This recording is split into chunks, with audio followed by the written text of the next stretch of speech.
مجید سورۃ الحشر کے اندر ارشاد فرمایا ہے کہ یا ایھا الذین آمنوا اتقوا اللہ، اے ایمان والو اللہ سے ڈرو، وَلْتَنْظُرْ نَفْسٌ مَا قَدَّمَتْ لِغَدٍ، ہر آدمی یہ سوچ لے کہ اس نے اپنے آگے کیا بھیجا ہوا ہے، جو اس نے آخرت کے لیے جمع کرایا ہے وہ کیا ہے، یہ غور کر لے وہ۔ وَاتَّقُوا اللَّهَ، اور پھر ڈر جاؤ اللہ سے، ان اللہ خبیر بما تعملون، فرمایا تم جتنے مرضی پردے ڈالتے پھرو، تمہارے رب کو تمہارے تمام کاموں کی خبر ہے، اسے پتہ ہے تم کیا کرتے، وہ جانتا ہے۔ عزیز دوستو، بزرگوں اور بھائیوں، قرآن مجید نے دو چیزوں پر بڑا زور دیا ہے، ایک اللہ کو ماننا، اور اللہ کو ماننے کا مطلب ہے نبی پاک کو بھی ماننا، اللہ کو ماننے کا مطلب ہے کتابوں کو بھی ماننا، قرآن پاک کو بھی ماننا۔ لیکن دو باتیں آپ کو زیادہ ملیں گی، ایک ایمان، اور اس کے بعد سب سے زیادہ زور ہے ایمان بالآخرت پر،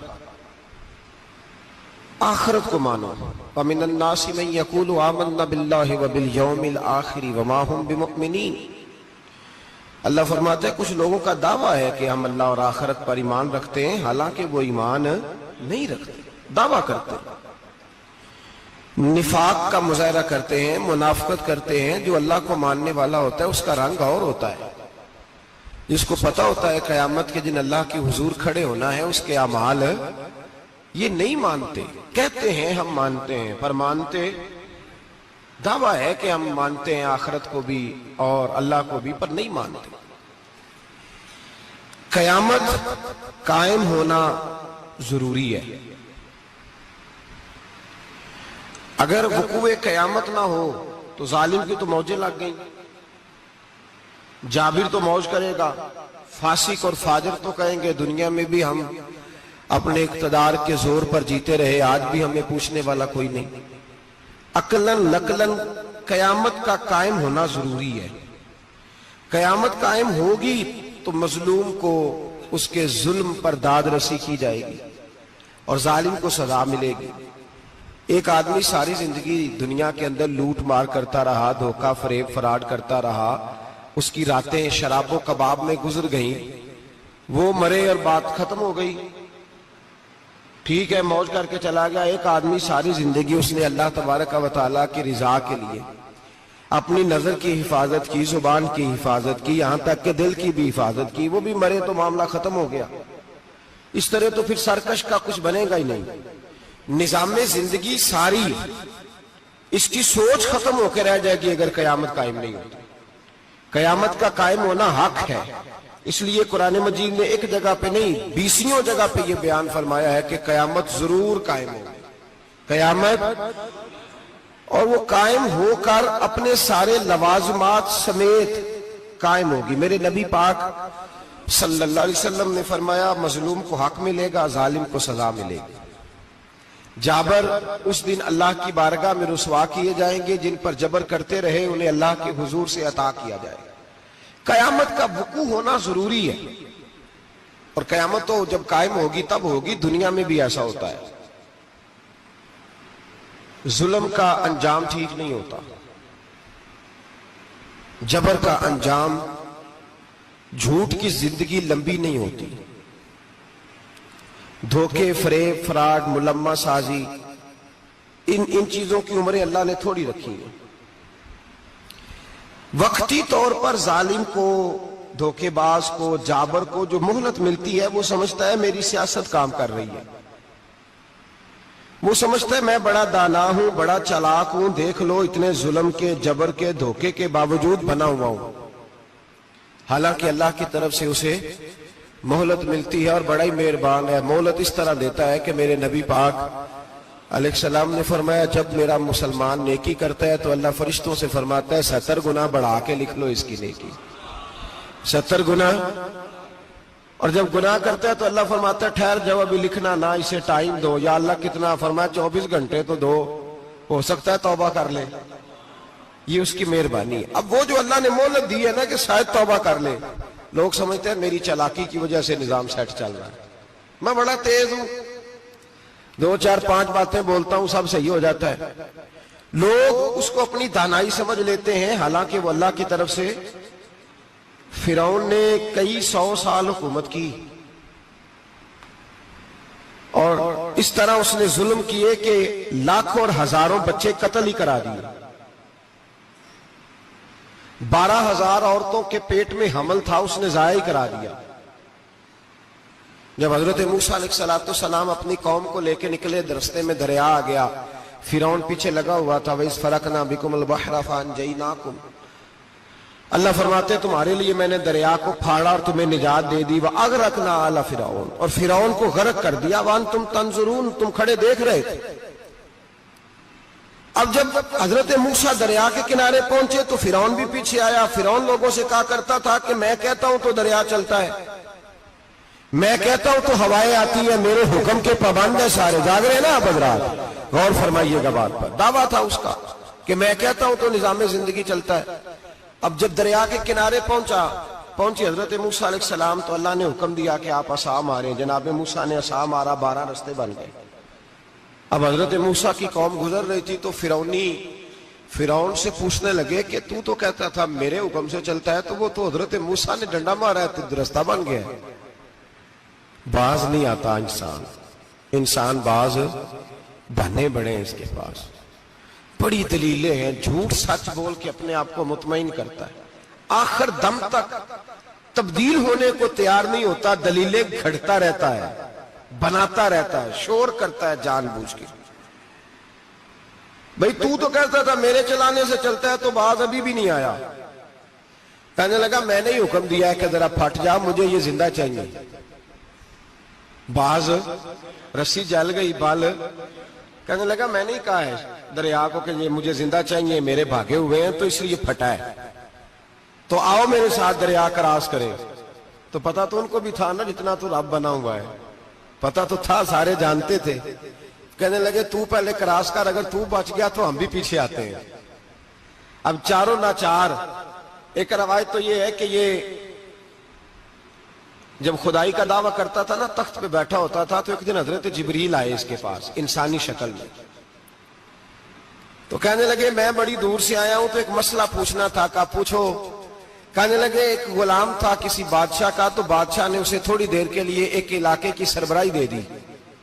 کتنی دیر کے لیے ہمیں سربراہیاں ملتی ہیں؟ کیوں جی؟ تھوڑی دیر کے لیے ملتی ہے نا، تھوڑی دیر کے لیے سربراہی دے دی ایک غلام کو۔ ذرا بات کو سمجھیے، حضرت جبریل پوچھتے ہیں، کہتے ہیں سربراہی مل گئی۔ اب وہ مالک ہی بن کے بیٹھ گیا ہے، وہ بات ہی نہیں سنتا، اس کو تھوڑی دیر کے لیے بنایا تھا، وہ تو خدائی کا دعویٰ کرنے لگا ہے۔ آپ بتائیں اس کا انجام کیا ہونا چاہیے؟ یہ مسئلہ پوچھنے آیا ہوں۔ تو فرعون کہنے لگا اس کا انجام یہ ہے کہ اسے پانی میں غوطے دے دے کے مار دے۔ انجام کیا ہے؟ بولیے کیا انجام ہے؟ کیا انجام ہے جی؟ پانی میں، اللہ اکبر، اپنی سزا تجویز کر رہا ہے۔ اس کی سزا کہ اسے پانی میں غوطے دے دے کے مارو ظالم کو۔ اسے تھوڑی دیر کے لیے بنایا تھا اور وہ چھائی گیا ہے، قبضہ ہی کر گیا ہے۔ حضرت جبریل کہنے لگے جی آپ لکھ کے دے دیں گے؟ کہنے لگا لاؤ لکھ دیتے ہیں۔ لکھوا لیا، جناب جبریل رکا لے کے تشریف لے گئے۔ اب جب فرعون دریا میں آیا نا تو اللہ نے حکم دیا مل جا۔ جب دریا ملا چیخنے لگا تو حضرت جبریل آئے، کہنے لگے تیرا ہی فتویٰ ہے، یہ تیری سزا ہی ہے نا، ہم بھی بڑی سزائیں تجویز کرتے ہیں، یہ جھوٹا ہے جی، اس کا تو فلانا علاج ہونا چاہیے، تو اگر تو جھوٹ بولے تو یہ فلانا بڑا جاور ہے جی، اس کے ساتھ اس طرح ہونا چاہیے، تو اگر تو یہ کام کرے تو جو سزا تو لوگوں کے لیے تجویز کر رہا ہے تو اپنے بارے میں بھی سوچ۔ اب جب غوطے آئے نا، آخری وقت دیکھا وہ فرعون جو کہتا تھا میری مرضی سے دریا چلتا ہے، علامہ ساوی نے تفسیر ساوی میں لکھا ہے تڑپ کے رونے لگا۔ جب یہ مزاج ہے، ایک دفعہ اوپر آتا ہے آدمی جب دریا میں جاتا ہے، اوپر آیا تو چیخنے او میرے حواریو خدا کا واسطہ مجھے بچاؤ۔ کہنے لگے تو کہتا تھا میری مرضی سے چلتا ہے، بے بسی ہے، تڑپتا ہے، روتا ہے، وارث شاہ مان کری نہ وارثاں دا، رب بے وارثہ کر کے مار دائی، تڑپ رہا ہے، چلا رہا ہے، کوئی مدد کو نہیں پہنچتا۔ اب جب آخری ہوتا آیا تو کہنے لگا آمنا بے رب موسیٰ و ہارون، میں موسیٰ کے رب کو بھی مان گیا، ہارون کے رب کو بھی۔ اللہ نے فرمایا نہیں، اب تیرا ماننا قابل قبول ہے، اس وقت ماننا تھا جب تجھے مہلت دی تھی، جب تو جوان تھا۔ بڑھاپا آتا ہے، بیماری آتی ہے، جوان آدمی بیماری کا شکار ہوتا ہے تو کہتا ہے یا اللہ ایک دفعہ صحیح کر دے، میں ساری پڑھا کروں گا، ایک دفعہ ٹھیک کر دے، میں مسجد میں رہوں گا، میں اگلے سال اعتکاف بھی کروں گا، میں ساری تراویحیں پڑھوں گا۔ تو اس وقت پڑھنی تھی جب تجھے مہلت دی تھی، اس وقت پڑھنا تھا جب اللہ نے تجھے آسانی دی، زندگی دی۔ اگلا وقت یہ حال ایک کا نہیں ہوا۔ نمرود کو دیکھ لیں، حضرت ابراہیم علیہ السلام کو کہتا تھا میں رب ہوں، آپ نے فرمایا رب تو وہ ہے جو زندہ کرتا اور مارتا ہے۔ ایک موت کا قیدی بلایا، کہنے لگا ہاں بھائی کتنے دن رہ گئے تھے پھانسی میں؟ کہنے لگا جی پرسوں ہونی تھی، کہا جا تجھے آزاد کیا، لو میں بھی زندگی دیتا ہوں۔ ایک بے گناہ آدمی کو پکڑ کے قتل کر دیا، کہتا میں بھی مارتا ہوں۔ حضرت ابراہیم علیہ السلام کہنے لگے تو بیوقوفوں جیسی دلیلیں دے رہا ہے، چل اس طرح کر، میرا رب سورج مشرق سے نکالتا ہے، تو اگر رب ہے تو مغرب سے نکال کے دکھا۔ اب دلیل کا جواب کوئی نہیں تھا تو کہنے لگا پکڑو اور آگ میں ڈال دو۔ اللہ کے نبی کو آگ میں ڈالنے والا، یہاں ایک مچھر بیٹھا ہے، 400 سال حکومت کی اور خدائی کا دعویٰ کیا، یہاں مچھر بیٹھا تھا، چھینک آئی تو مچھر اندر چلا گیا۔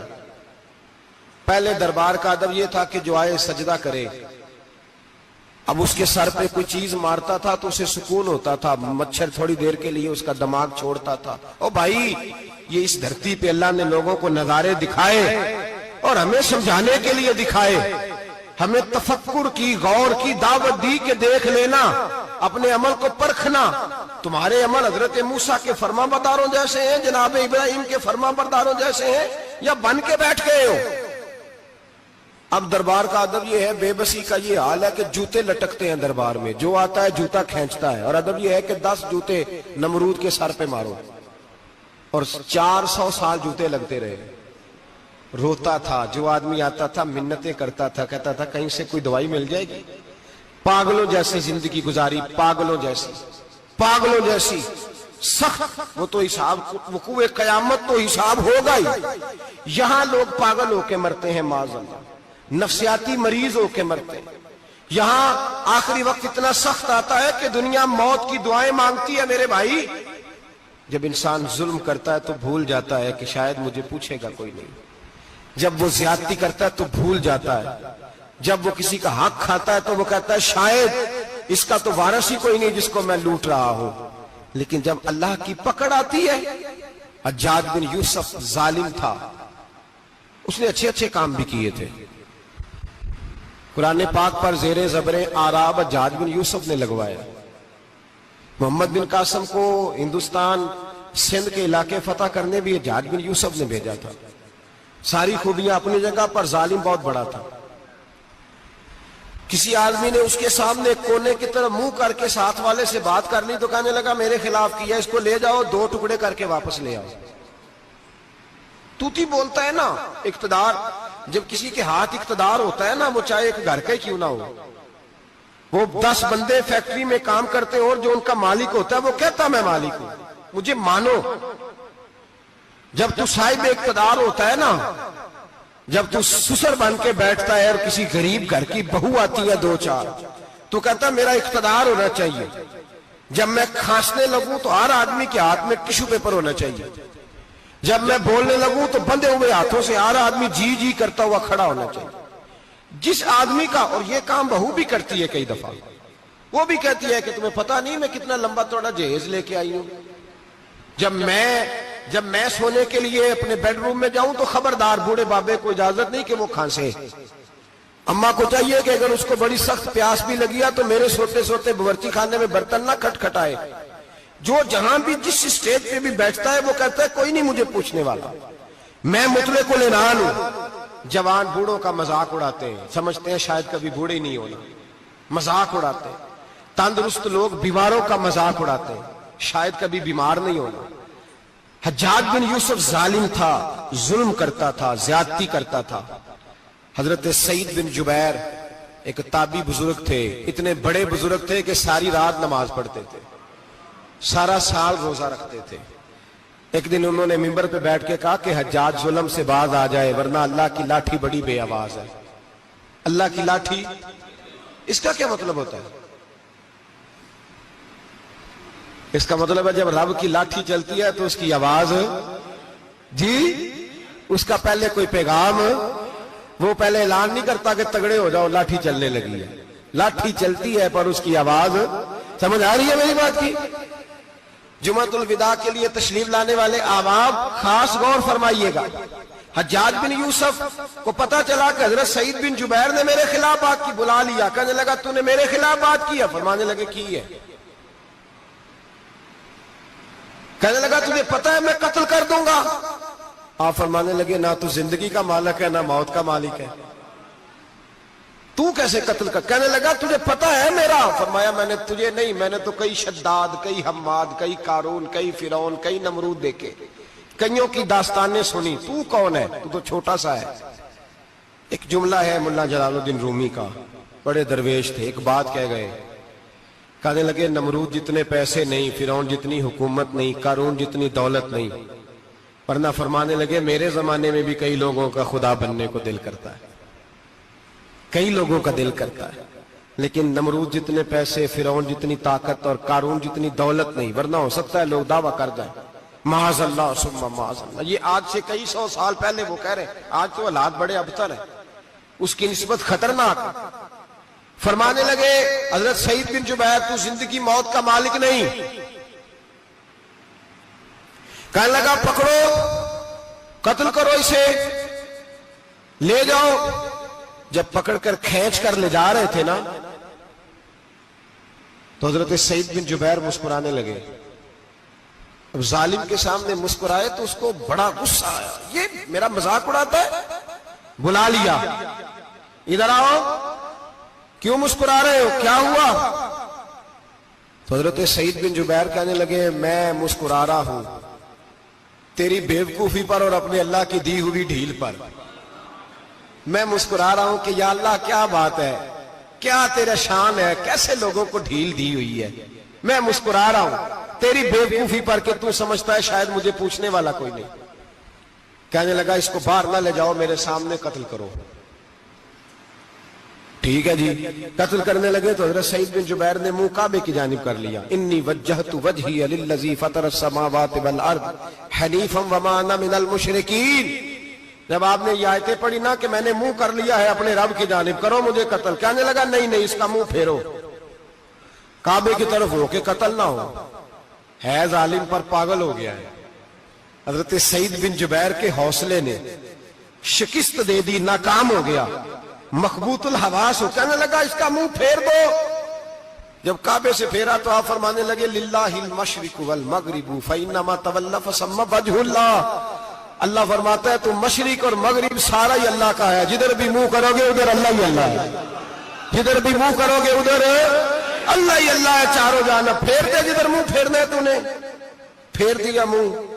حضرت سعید بن جبیر کے گلے پہ خنجر رکھا تو آپ نے ہاتھ اٹھائے، کہنے لگے اے اللہ میرے بعد اسے کسی اور پر مسلط نہ کرنا،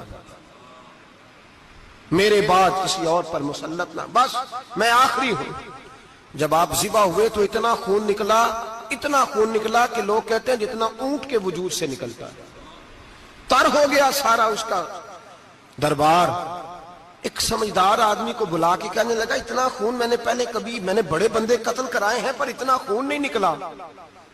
تو وہ کہنے لگے لوگ مر جاتے، مرتے وقت ڈر جاتے ہیں، سہم جاتے ہیں، خون سکڑ جاتا ہے. لگتا ہے یہ شخص جب دنیا سے گیا ہے تو ڈٹ کے گیا ہے، یہ ڈٹ کے گیا ہے دنیا سے. حجاج بن یوسف رات کو سویا تو تڑپ کے اٹھا، کیا ہوا؟ گھر والے کہنے لگے کیا ہوا؟ کہنے لگے سعید بن جبیر خواب میں آئے اور کہتے ہیں اٹھ مجھے بتا تو نے مجھے کیوں قتل کیا، بتا کیوں مارا. اگلی رات پھر سویا تو وہی خواب، پھر سویا تو وہی خواب. گناہ نفسیاتی مریض بنا دیتا ہے، ظلم تجھے مخبوط الحواس کر دیتا ہے. جب تو زیادتی کرتا ہے تو اللہ فرماتے ہیں کہ تو اللہ کو بھولتا ہے، اللہ تجھے اپنا آپ بھلا دیتا ہے. پھر تو بھول جاتا ہے، پھر تو سیدھے رستے پہ چلتا ہے پر بھٹک جاتا ہے، پھر تو صحیح رستوں کا تعین کر کے بھی گمراہ ہوتا ہے. پھر تو روز وہی گاڑی چلاتا ہے، پر اب جب تو بریک لگاتا ہے تو نہیں لگتی۔ جب گناہوں کے ساتھ تو مخبوط الحواس ہوتا ہے تو روز وہ کاروبار کرتا ہے، لیکن جب تیرے گناہ تجھے گھیر لیتے ہیں پھر اسی کاروبار میں تو نقصان اٹھاتا ہے۔ حجاج بن یوسف تڑپتا ہے، روتا ہے، یہاں تک کہ بیمار ہو گیا، پیٹ میں درد ہوتی ہے، پتہ نہیں کیا ہوا، تکلیف ہوتی ہے، پتہ نہیں، سارے حکیم، طبیب، ڈاکٹر، کوئی نہ سمجھ سکا کہ بیماری کیا ہے۔ جو بیماریاں خدائی ہوتی ہیں ان کا لوگوں کو پتا، جو آزمائشیں رب کی جانب سے ہوتی ہیں وہ ڈاکٹروں کے ہتھے نہیں چڑھتی، جو تکلیفیں اللہ دیتا ہے ان کا حکیم طبیب علاج نہیں کر پاتے، مشکل، اور شفا اسی وقت ہوتی ہے جب اللہ دینا چاہے، اور جب رب ہی دینا نہ چاہے تو بڑے بڑے ڈاکٹر کہتے ہیں کہ ہمارے بس کی بات نہیں رہی۔ بغداد سے حکیم آئے، پیٹ دیکھا، کہنے لگے نہ تیرے معدے میں کوئی دقت ہے، نہ تیرے جگر میں، نہ کسی اور جگہ، ماجرا کیا ہے؟ ایک آخری علاج ہے، آخری، وہ کیا؟ گوشت کا چھوٹا سا ٹکڑا دھاگے کے ساتھ باندھ کے منہ میں ڈالا، اور پھر ایک باریک سا تنکا لے کے اس کو اندر ڈالنے لگے گلے میں۔ وہ گوشت کا ٹکڑا جب حلق کے اندر اتر گیا، اس حکیم نے واپس کھینچا تو کیسے ایسی بدبو آئی جیسی کبھی سونگی نہ تھی۔ جانور، کیڑے مکوڑے لگے ہوئے باہر نکلے، اور جب دیکھا تو جتنے محل میں لوگ بیٹھے تھے چلاتے ہوئے نکل گئے کہ یہ کیا مصیبتیں ہیں۔ حکیم بھی اٹھ کے دوڑنے لگا، کہا تجھے کیا ہوا؟ کہنے لگے حجاج تیری بیماری زمینی نہیں، تیری مصیبت زمینی نہیں۔ کہا میری مرض تک تم کیوں نہیں پہنچ پا رہے؟ تو کہنے لگے لگتا ہے تو بد دعا کا مریض ہے، لگتا ہے تو ظلم کا مریض ہے، تو جبر کا مریض ہے۔ تڑپتا رہا، سسکتا رہا۔ ایک وقت وہ بھی آیا کہ گھر والوں نے کمرے میں بند کر کے تالا لگا دیا، دیوار سے ٹکرے مارتا۔ او بھائی، جو گناہوں کے بیمار ہوتے ہیں انہیں شفا نہیں ہوتی، جو ظلم، جبر، بربریت کے بیمار ہوتے ہیں انہیں سکون قلبی میسر نہیں آتا۔ دوائیاں ان بیماریوں کی بنی ہوئی ہیں جو بیماریاں زمینی ہیں، جو بیماریاں خوراک کی بد پرہیزی سے ہوتی ہیں، جو گناہوں کی بد پرہیزی سے ہوتی ہیں، ان کی بیماریاں، ان کی شفا توبہ ہے، ان کی شفا رجوع اللہ ہے، ان کی توبہ اللہ سے معافی مانگنے سے شفا ہوتی ہے۔ حجاج جب مرنے لگا تو بلایا، یہ رنگ بھی ذرا ملاحظہ کیجئے گا، دو چار قریبیوں کو بلایا، پتہ ہوتا ہے نا اپنے کرتوتوں کا آدمی کو، پتہ سارا ہے سردار موتیتیاں دا، پتہ ہوتا ہے سارا۔ بلا کے کہنے لگا جب میں مر جاؤں تو مجھے رات کو دفن کرنا۔ کیوں بھائی، عورت ہے؟